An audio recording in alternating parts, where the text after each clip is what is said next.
we played a goalless draw against Sudan, and it means that after 3 matches, we just have 2 points from 3 games. So we even have less points than matches played. And now we'll be going to face Sudan away from home. What do you make of the Black Stars' performance today? Thank you very much. I must tell you that today we came to witness another round of disappointment. Why do I say so? I was in Baba Yara Sports Stadium last month to witness Ghana Blasters versus Angola. And we had that late broken heart. I mean, I call it broken heart because at that time, Ghana was taking a point. We were expecting to win, but we didn't win, and we were supposed to take a point. And they scored from that blender from Abdul Mumin. Today, I thought because Pate was not there and new players were coming, I thought the starting lineup would change and the style of play would change. But the same starting lineup, the same different starting lineup, but the same style of play, and we are not able to score. You remember Coach Otuado, we have been complaining about his style of play. He's not scoring, he's not playing that attractive football we want to play as Ghana, and he's not scoring for us. So it was very, very obvious that Ghana will not be scoring much goals. Today's match is a match that most of the Ghanaian citizens are disappointed. Why am I saying so? We brought the match to Accra for a very long time, about 4 years ago, and we thought that people in Accra would love football, but because of the disappointment, they won't come. But when I came here, I was surprised to see the numbers. So these numbers coming to the stadium to witness such a game. And you remember, Kwesi Appiah is our own. He has coached the Blasters before, and I can tell you on a fact that after Coach Milo, our successful coach has been Kwesi Appiah. No doubt about that. So he knows that. He just gave the game to us to play. And he would just play on counter, defend. So he was playing a low blocking football today. And you saw that about 5 defenders were in the defense. And the setup tells you how tactically he is good than Otuado. So full of disappointment. I wasn't happy, and most of the Ghanaians who came here are not also happy. Our hope is not lost. We have a few more games to go.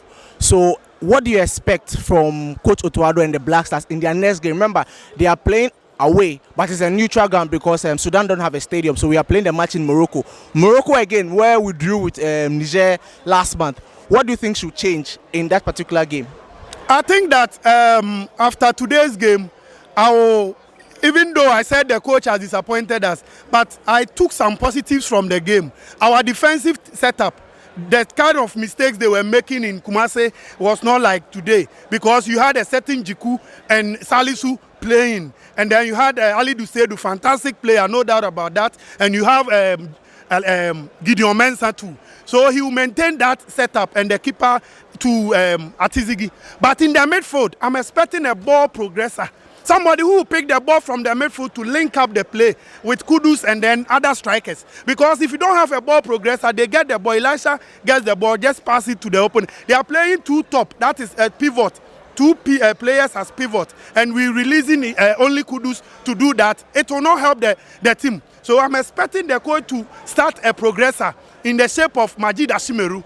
But the problem with Ashimeru is that we played in Niger.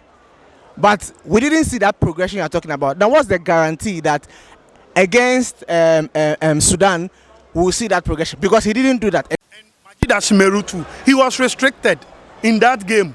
That is why. But in a game where you are going all out, in this game, Ghana has nothing to do than to win. We don't even have to drop points. You have to win. So you are going all out. You have to give him that attacking role so that he will progress more.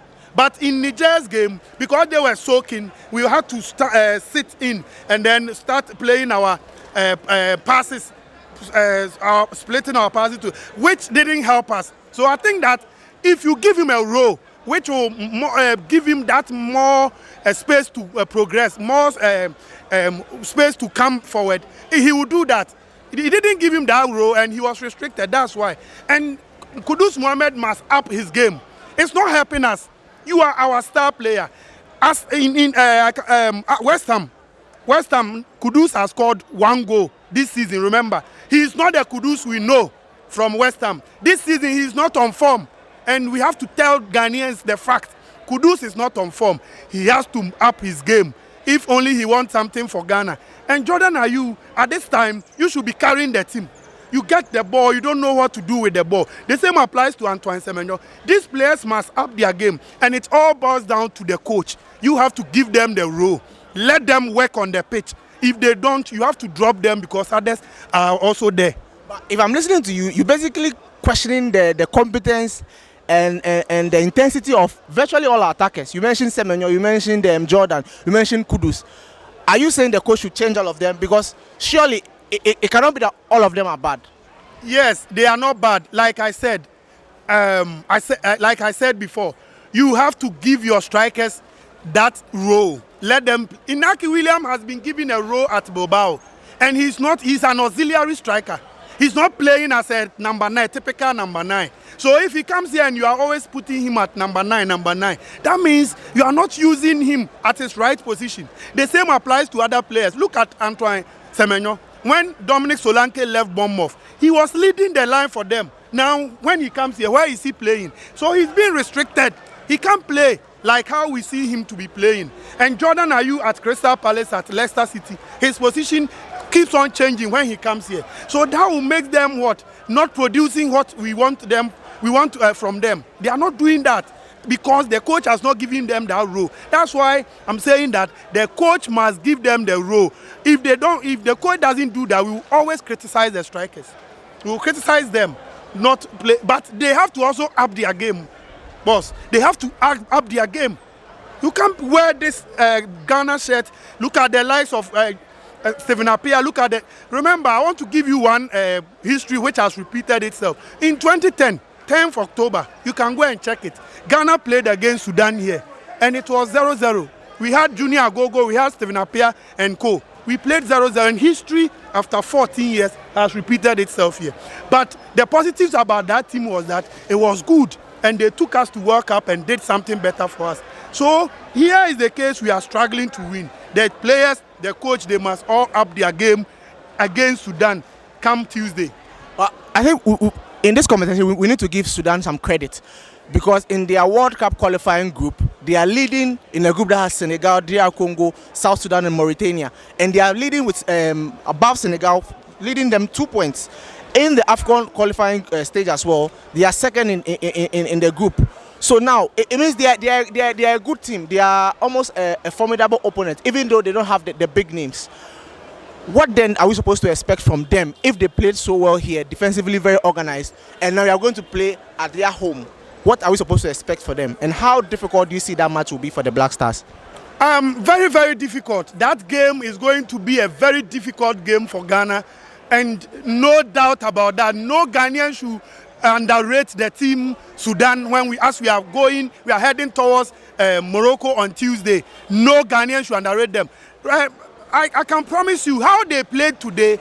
When we go there and we don't get any better results there, I'll be okay. I wouldn't be surprised. It will be obvious to me. They played very well. We will give that credit to them. That's why I said tactically, Coach Otoado, Coach Kwesi Appiah showed Otoado that he's good, he's better than him.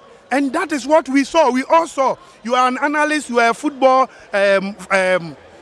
how do you call it? You like football, you follow football, you do everything, you do analysis. You have been following football for a very long time. You saw how they played against Ghana, how they defended very well. And at their own backyard, they are not going to defend. Remember, they are going to score. They are going to win. So opening up to play against Ghana, as we saw their performance here today, I think we going there will be very, very difficult for Ghana.